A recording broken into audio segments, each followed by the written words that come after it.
Greetings, fellow adventurers, and welcome to the Couple of Nerds podcast. I'm DnDWife, the creator of DnDWifeStories.com, and your co-host. Joining me is the man behind the screen, my brilliant dungeon master, and also my husband, Eguile. Say hi, Eguile. Hey everyone, excited to be here sharing our nerdy adventures with all of you. Absolutely. So what's Couple of Nerds all about?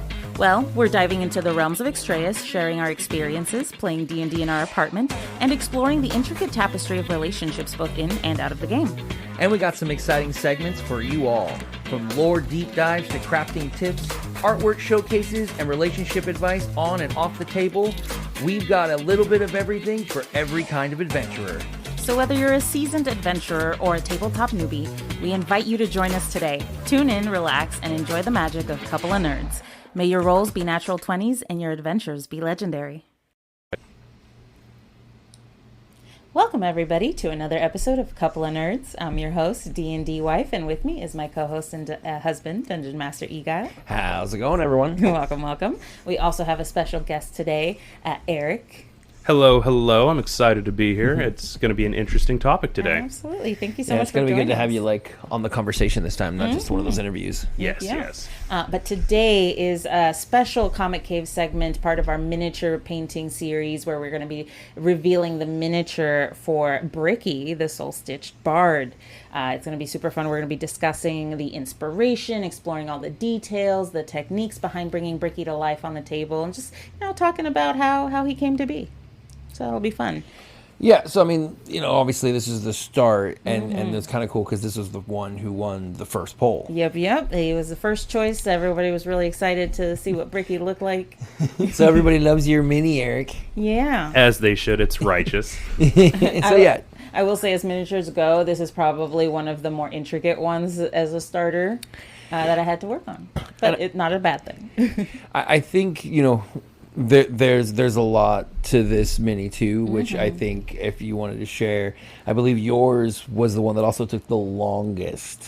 It did. Absolute longest to get here. It took a long time. There was several delays. I'm not entirely sure if it was production based or just because some of the items I chose were new, because it is a Hero Forge mini, and some of the aspects that I chose were fresh off the press, so it's very possible they ran into production errors. Yeah, because I remember we ordered yours around the same time, and it got here. I was yours. Raging jealous. You have no idea. So I feel like that made it a little extra. That's why you wanted to put so much work into his mini, and I think that's what all the other people really saw, especially all our other table mates. So they really saw the kind of love that went into this mini. Yeah, I wanted to make it special. Yeah. I was really impressed though on how quickly you cranked out Bricky once he finally arrived, because I saw how much time you put into Luna and all of the other ones, and you did a great job. Waiting for so long, I didn't want to keep you waiting. Yeah, even but that longer. wasn't your fault. No, I know, but it's tough when you've been waiting for your miniature to get here, and it finally does, and then it takes like another month for it to get painted. That would be horrible. Absolutely. And I just didn't want that to happen, so I was like, okay, it got here. I got the miniature. Let's bust it out in like a day or two.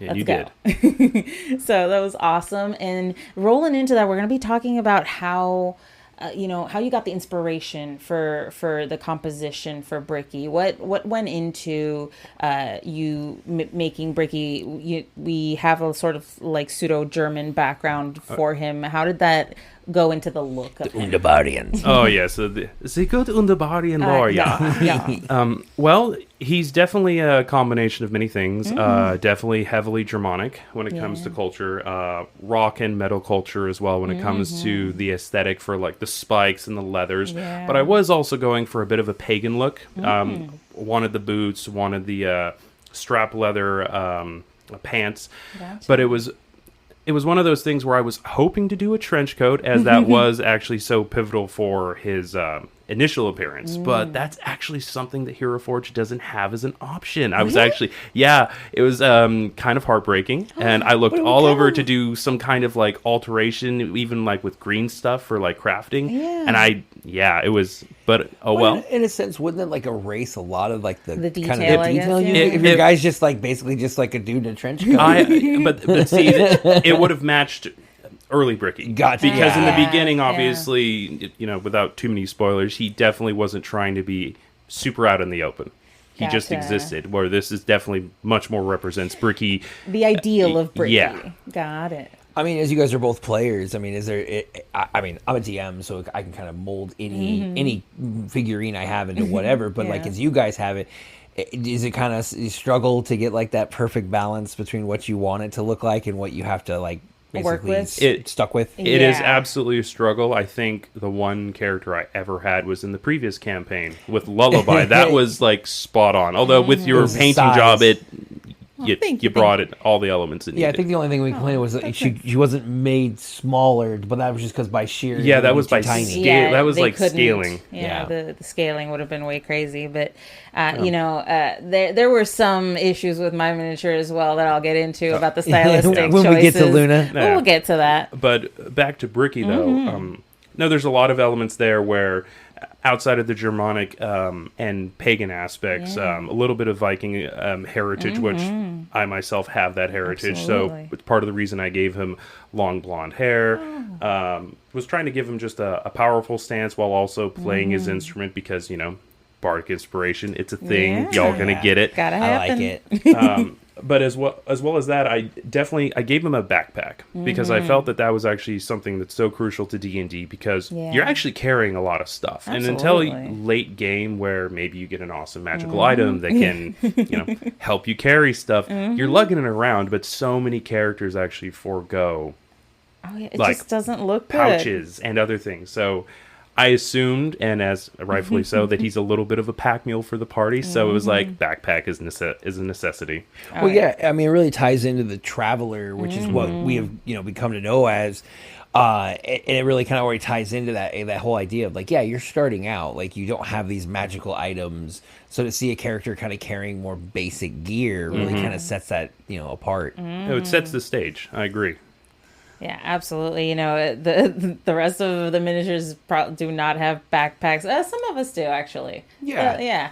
But We'll most count of us everybody out. don't. Yeah. No, I mean, there's a good mix of like pouches and other things. But yeah, no, it's definitely was one of the reasons for it. But it was one of the big inspirations behind Bricky, though, was myself, just because I've never made a miniature that looked like me. I've always chosen characters that were like I've played a Dragonborn that was really tall, and then then I played a Kenku that was really small, and I've played in other campaigns where I've played a whole smorgasbord of characters, but I've never actually played a human. Yeah. And this is, although still technically not 100% human. Human adjacent. As human as you can be for your play style. Yeah, and which is fun because it's fun to have something that's unique, as hard as that is to get these days. Well, it's really cool to know that it's based off of what you sort of look like in real life, obviously, minus the unalived part. Oh, yeah. Although Endlink does a great job of that with all the drawings and stuff, where she's been able to definitely capture ourselves in our characters, which I very much appreciate. She's a very talented artist. Yeah, it really shows, and I hope the miniature kind of matches, at least since it is the ideal of Bricky, what he'll hopefully look like in the future. Oh yeah, or they will look like in the future when he's gotten over his trench coat phase. When he gets better clothing. Yes. And you know, we didn't just use clothing in this. There's also open scarring, wounds. Different things besides the vibrant clothing that also showcase who Bricky is and kind of make him stand out quite a lot, because the rest of us don't have open wounds and scars on our faces. That's definitely due to him being in this world referred to as a gnat or a soul stitched, as it basically translates to, or also stitched one, because it is depending on exactly how you spell it out, it is actually a type of stitching, which I thought was clever for the name. It's considering he's a culmination of multiple individuals, makes sense that there's the stitching marks, that there's the open wounds, because he doesn't feel pain, at least not from normal types of damage. So the fact that if he gets hit in the head, well, no, he's not going to realize that part of his face is missing. He's just going to continue on his day. Absolutely. Although people around him might look at him and be like, what's going on? Yeah, I feel like he's going to have the most like transformative like character art as we progress, and it's always going to be like what he looked like in the beginning, and then what he looked like after a few battles. Oh yeah. And then the end result. Well, because I mean, at this point, we're already at like Bricky 2.5. especially with some of the upgrades he's gotten in parts and equipment. Which is, I know that kind of makes everyone have to stay on their toes for design wise. Yeah, no, I feel bad for Entlink there. It's because it's like as soon as she finishes drawing something, it's like, oh, by the way, it's changed. Yeah, but I really loved the sort of metalhead look of the miniature as well as, you know, all the different details that went into it that really tied in your backstory to it.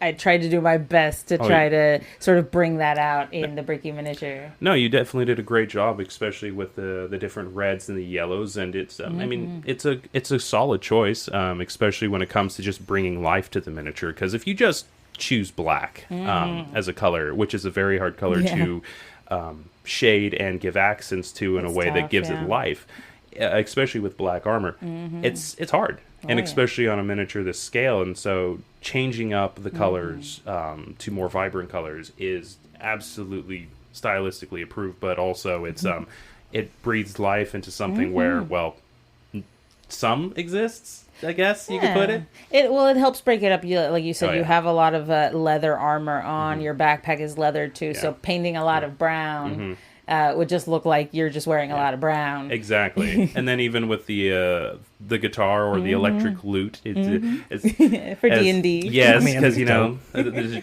dungeon master has to be a stickler sometimes on what it actually is, but that's fine. We want it to a little bit, you know, little bit of sci-fi, a little bit of realism. But like that being white to me was a little bit important, even though it's not actually one of my favorite colors to use.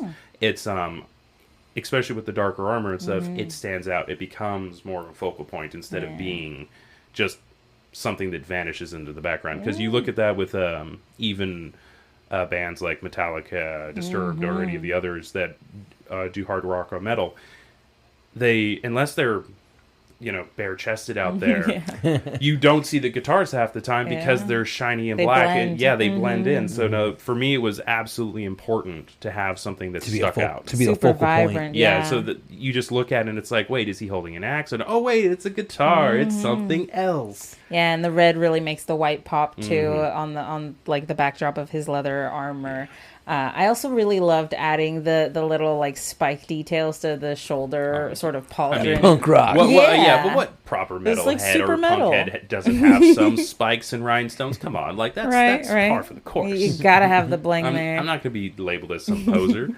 And you know, and I love that the boots aren't just random leather boots. They've got little like yellow sort of chevrons on the top that look super cool and snazzy. That was definitely a stylistic choice on my part because I was looking at the boots and some of them were quite bland, and when I saw that I was like, yes, extra is good. Yeah, but he still has sort of a disheveled look, not just with the scarrings on his face, but he's also got like tears in various parts of his armor as well, which kind of shows like he's probably in the middle of battle or right after a battle. But it also fits with Undibarian culture, where I know it's been mentioned at least a few times on previous episodes. So it's like, we do not waste anything. You know, we recycle. We have things to rags. They take recycle to the extreme. Oh yeah, and right until it falls right off, and then I guess it's time to get a new one. It's fertilizer. yes. But I love that incorporating these elements really is super crucial to making Bricky instantly recognizable and true to his character, especially on a big tabletop battlefield or just a tabletop sort of a map. Well, even with the great paint job, it is sometimes easy to lose a miniature on those maps because our Dungeon Master does do a great job, and they are quite intricate. I'm glad. Yeah, I mean, especially now with the newer screen we're using, they really kind of have to pop against the already glowing kind of underglow. I love that screen so much. Screen creates. I didn't even think about that. Yeah, it's kind of a new thing that you're going to have to kind of balance with some of your new paint jobs. I'm kind of glad I used the glow paint then. It does kind of help. Which actually, speaking of the glow paint, the ring that you chose on the bottom, the yellow paint, it definitely helps make it stand out, especially for me, being colorblind. It's no fun. Yeah. But because what ring does Luna have on hers? It's purple, right? Yeah, which makes total stylistic sense. especially with Bricky having blonde hair and then having other yellow aspects on, because I believe, like you said, the chevrons, yes, on his boots are yellow. Yep. So it makes total sense. I kind of went with like lightning yellow. That as well. Lightning is sort Flash. of your theme. Yes. So that, I just wanted to tie it all in, and I thought yellow would be your perfect color for this. I mean, as a dungeon master, I always love it too because you guys can really distinguish friend from foe because all the enemies are just black based or clear based.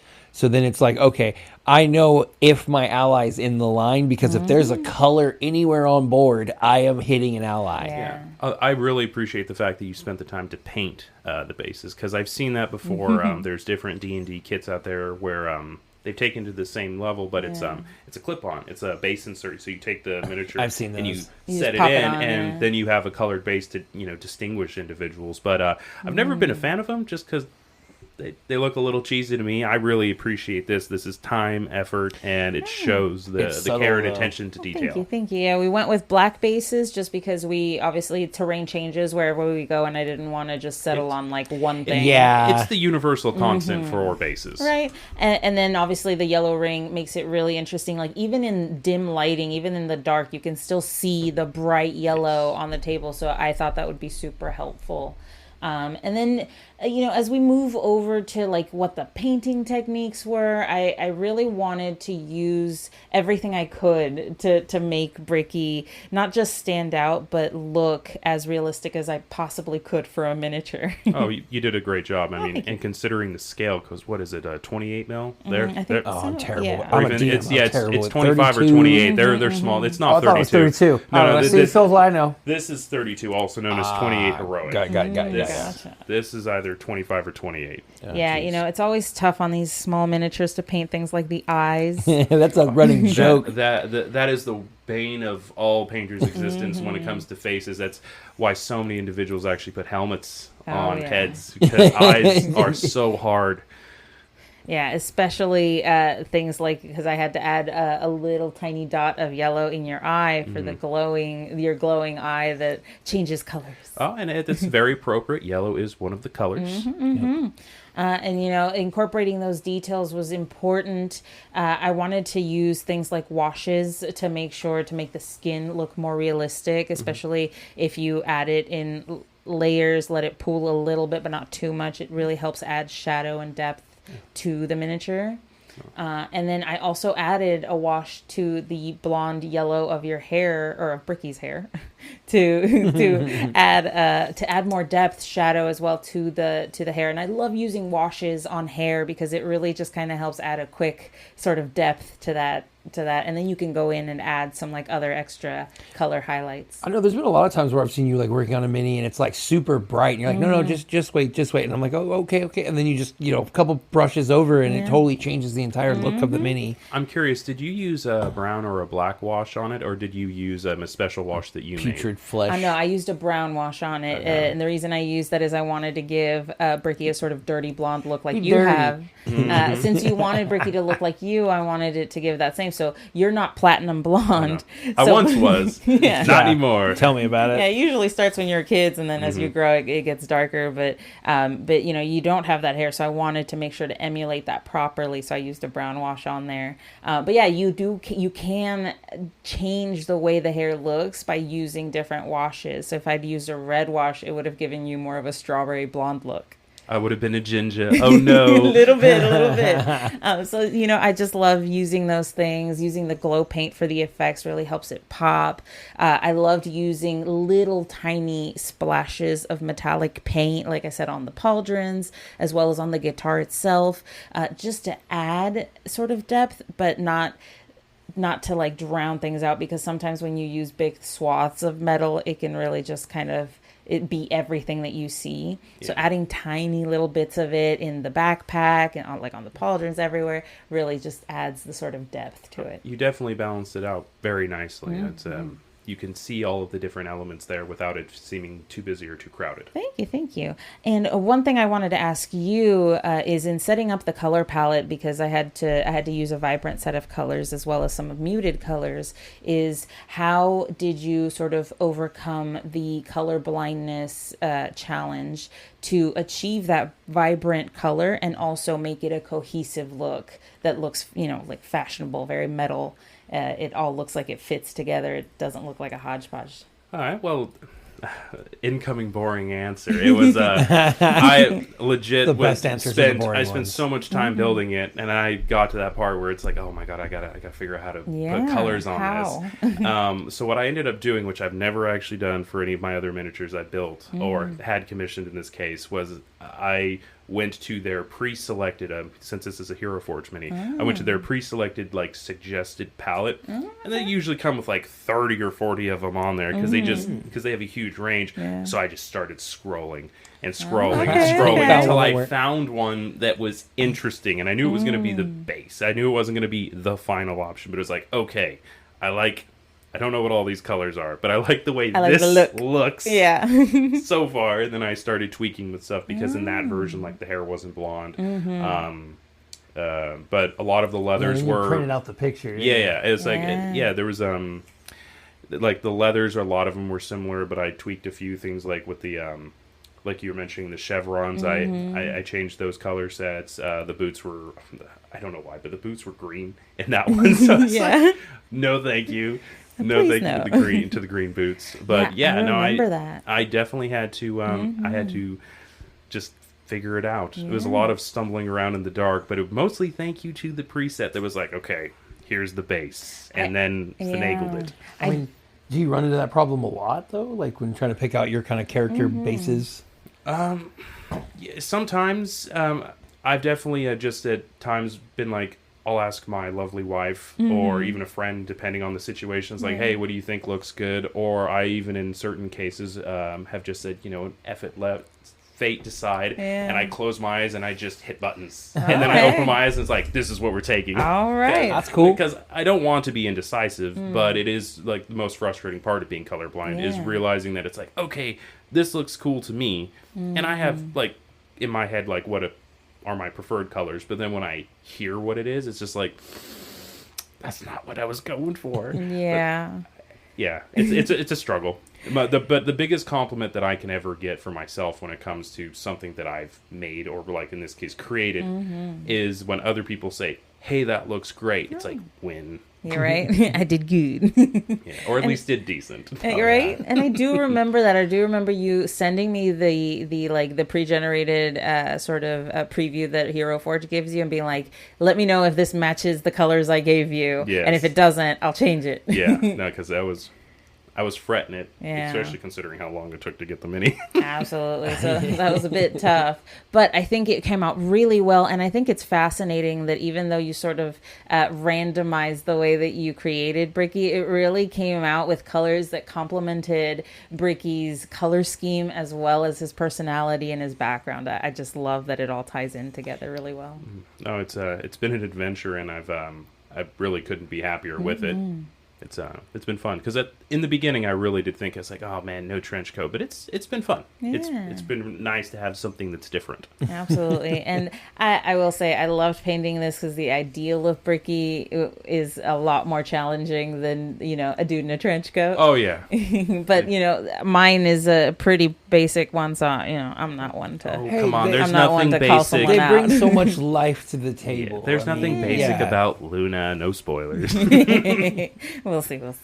But, we had a blast today sharing the journey of bringing Bricky's miniature to life, from the cultural inspirations that he had to all of the different musical background inspiration that he had for Bricky as a bard and how that was going to be portrayed in the miniature. And this is only the first of 6, so we have the others to go through and let them also sit down and kind of share their views, which will be really interesting as we move forward. We also went over detailing the painting techniques that went into bringing Bricky to life and some of the stylistic choices that were made on both sides to sort of kind of breathe some extra panache into Bricky. Oh yeah, it was definitely a group effort for this, and I appreciate everything that you helped with in that. Absolutely. And just go ahead and head on over to the Extraeus Project Discord to check out the photos of Bricky that we're going to be having on there. We're probably also going to be posting a video here and there on the YouTube to showcase the Bricky miniature in full 360 formation. Oh yeah, I'm sure check out our YouTube page, the Couple of Nerds Productions, where we have all our shorts and our laughs. But it's also a great place to see kind of what we're seeing here and get kind of a little bit more of a taste of kind of what we're experiencing when we have the podcast. Absolutely. And if you want to let us know how you've painted your miniature or have had your miniature painted for gameplay, let us know in the Discord, show us the miniature, and we might showcase it in future episodes. And if you enjoyed today's episode, don't forget to like, review, and share our podcast. We appreciate the support. Oh, thank you so much, Eric. A special thanks to my co-host, DM Eguile, for joining me today. Aw. Thank you. And, of course, thank you to our wonderful guest, Eric, over here, for sharing Bricky with us. Oh, thank you very much. It was an absolute pleasure to come on here and talk to you guys about how I made Bricky. Well, how we did. Absolutely. Yeah. Thank you. And just stay tuned for future episodes. We're also going to be putting out some more polls to suggest who the next miniature is going to be that will be revealed. Tune in and see. Absolutely. So thank you so much and have yourselves a good night. See ya. And that concludes today's journey through the realm of Couple of Nerds. We hope you had a blast exploring the intricate world of Extraeus. Don't miss out on the visual extravaganza over at our YouTube page at Couple of Nerds Podcast. It's where the magic comes to life with exclusive video segments, art previews, and a peek behind the curtain. Dive deeper into our adventures by visiting DnDWifeStories.com, your haven for all our podcast transcripts and a treasure trove of content dedicated to the captivating universe of Extraeus. Your unwavering support is our greatest treasure. Take a moment to weave your thoughts into a review and hit that subscribe button for an enchanting journey with Couple of Nerds. Join us beyond the podcast in the Extraeus Project Discord. Connect with us, the creators, and even the travelers themselves. Witness the magic unfold in live drawing streams, game alongside us, and step into our digital tavern, the Bard's Haven. Share your stories and characters with fellow adventurers. Visit DnDWifeStories.com for the link to join our vibrant community. Stay tuned for more tales, more laughs, and more insight into the world of tabletop gaming. Until then, may your dice be kind, your campaigns epic, and your adventures legendary.